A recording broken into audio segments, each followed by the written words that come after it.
La suite du journal, on prend en marche la caravane d'information sensibilisation de la Cour des comptes du Burkina. Après Ouaïgouya et Koudougou, la délégation de l'institution est à Dédougou. Là, comme dans les autres localités traversées, le but reste le même, mieux faire connaître la Cour des comptes à travers l'information la plus juste possible. Au rendez-vous du Mouhoun, responsable administratif et gestionnaire public ont répondu présent. Le témoignage de Nayalagdo, Paul Savadogo.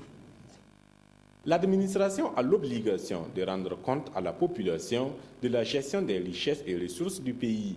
C'est pour permettre aux acteurs des finances publiques et aux citoyens de la Boucoule du Mouhoun de mieux comprendre leur rôle que la Cour des comptes a initié cette rencontre d'information et d'échange. L'idée qui sous-tend l'organisation de cette tournée d'échange de la Cour des comptes, c'est d'abord de nous faire mieux connaître par ceux-là qui relèvent de nous au plan de l'examen de leurs comptes, et ensuite d'échanger avec eux pour améliorer nos pratiques respectives, eux en tant que gestionnaires et nous en tant que juridiction chargés de les contrôler et de juger leurs comptes. La rencontre qui se tient sous le thème « La reddition des comptes, une obligation légale des comptables publics » permettra aux gestionnaires publics de la Boucoule du Mouhoun de mieux situer leur rôle dans la manipulation des deniers publics.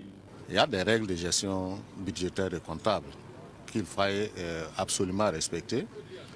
C'est tout à fait normal que les agents qui sont commis à ces tâches connaissent également les mécanismes de contrôle qui existent au niveau de l'État pour mieux se conformer aux normes applicables.